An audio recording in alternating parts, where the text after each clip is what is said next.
अस्सलाम वालेकुम, कैसे हैं आप सब लोग। आज हम बना रहे हैं बहुत ही ज़बरदस्त से फ़्राइज़। और ये फ़्राइज़ हम बनाएंगे एक बहुत ही मज़ेदार सी चीज़ सॉस के साथ। रेसिपी पसंद आए तो इसे लाइक और शेयर ज़रूर कीजिएगा। चलें रेसिपी शुरू करते हैं। इस रेसिपी के लिए सबसे पहले हम फ़्राइज़ बनाएंगे और फ़्राइज़ बनाने के लिए मैंने यहाँ पर 2 मीडियम साइज़ के आलू ले लिए थे। उनको इस तरह से कट कर लिया था और इनका पानी मैंने 2 मरतबा बदल दिया है। आधे आधे घंटे के लिए इन्हें पानी में डिप करके रखा है। पानी को चेंज कर दिया है और थर्ड टाइम जब हमने पानी में डिप किया तो आपने देखा होगा कि बहुत ज़्यादा उसके अंदर स्टार्च नहीं निकला है। उसके बाद हमने तमाम पानी रिमूव कर दिया है और बिल्कुल ड्राई कर लिया है इन फ़्राइज़ को। और इसके अंदर अब मैंने चावल का आटा 1 टेबल स्पून और कॉर्नफ्लावर 1 टेबल स्पून शामिल किया है। साथ ही मैं हस्बे ज़ायक़ा नमक शामिल कर रही हूँ। 1 टीस्पून से बिल्कुल थोड़ा सा कम नमक मैंने शामिल किया है। इन तमाम चीज़ों को मिक्स कर लेंगे हम अच्छा सा। अब मैंने ऑयल को गर्म कर लिया है और इस तरह से फ़्राइज़ 1 बाय 1 मैं इसमें शामिल कर रही हूँ ताकि ये आपस में स्टिक ना हो। तो इस तरह से तमाम फ़्राइज़ शामिल करके हम इन्हें गोल्डन होने तक फ्राई कर लेंगे बहुत अच्छा सा। अब हमारे फ़्राइज़ तकरीबन तमाम फ्राई हो गए हैं और देखें ये कितना अच्छा सा इनका गोल्डन कलर आ गया है। तो अब मैं इनको एक एब्ज़ॉर्बेंट पेपर पर निकाल लूँगी और एब्ज़ॉर्बेंट पेपर पर निकाल कर हम इन्हें अलग रख देंगे। और साथ ही हम फिर इसकी सॉस की तैयारी करेंगे जो बहुत ही ज़बरदस्त सी सॉस हमारी बनेगी। ये देखें गोल्डन ब्राउन से हो गए, इनके किनारे लाल हो गए हैं।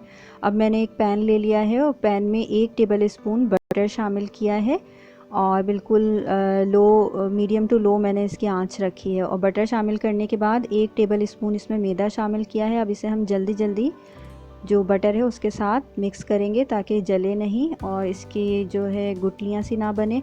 तो इसको अच्छे तरीके से मिक्स करेंगे और जैसे ही इसका कलर चेंज होगा ये अच्छा सा इसके साथ पक जाएगा, गोल्डन सा हो जाएगा, तो हम इसके अंदर 1 कप के करीब दूध शामिल करेंगे। तो मैं इस तरह से 1 कप दूध शामिल कर रही हूँ। साथ साथ इसको मिक्स भी करते जाएं ताकि इसकी गुठलियाँ ना बने मैदे की। और दूध शामिल करने के बाद थोड़ी देर के बाद जब दूध में बॉयल आने लगेगा तो हम इसके अंदर शिमला मिर्च शामिल करेंगे 1/4 कप के करीब। ये हमने कट करके रखी थी। इसी तरह से हरा धनिया शामिल किया है मैंने, ये भी 1/4 कप है। इन तमाम चीज़ों को मिक्स कर लेंगे और साथ साथ मेरे पास यहाँ पे ऑरिगेनो है, ये भी मैं शामिल कर रही हूँ। बिल्कुल थोड़ा सा हम शामिल करेंगे, 1/4 टीस्पून के करीब इसमें शामिल कर दें आप।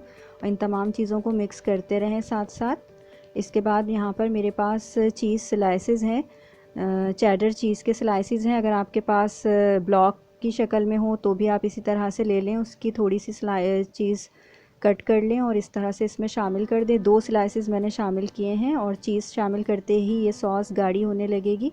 तो हमें स्पून से इसे मिक्स करते जाना है और 1 से 2 मिनट के बाद हम चूल्हे को बंद कर देंगे। और इसके अंदर मेरे पास यहाँ पर 1/8 कप के करीब थिक क्रीम है, ये मैंने शामिल कर दी है। बंद करने के बाद चूल्हा इसे शामिल करें आप। इस तरह से हमारी बहुत ही ज़बरदस्त सी चीज़ सॉस तैयार हो गई है, बहुत ही मज़ेदार सी। तो अब हमने एक प्लेटर के अंदर, एक सर्विंग डिश के अंदर अपने तमाम फ्राइज़ निकाल लिए हैं और गर्म गर्म सॉस ही इसके ऊपर हम पोर करेंगे, वरना ठंडी होने के बाद ये स्टिकी सी हो सकती है। तो इसको जैसी गर्म हालत में ही आप इसके फ़्राइज़ के ऊपर इस तरह से पोर कर दें।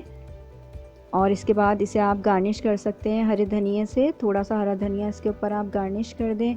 और इसके अलावा ब्लैक पेपर थोड़ी सी आप इसके ऊपर स्प्रिंकल कर दें। मेरे पास यहाँ पर मिक्स्ड पेपर्स हैं तो मैं वही स्प्रिंकल कर रही हूँ। आप ब्लैक पेपर इसके ऊपर स्प्रिंकल कर दें तो ये बहुत ही मज़ेदार सा हमारा फ़्राइज़ विद चीज़ सॉस तैयार हो जाएगा। इस रमज़ान में इस रेसिपी को ज़रूर ट्राई करें, बच्चे बहुत पसंद करते हैं उम्मीद है कि आपको ये डिश पसंद आई होगी। अगर पसंद आई हो तो इसे लाइक और शेयर करें और मेरे चैनल पर अगर आप फ़र्स्ट टाइम आए हैं तो इसे सब्सक्राइब कर लें। अपना बहुत ख्याल रखिएगा। अल्लाह हाफ़िज़।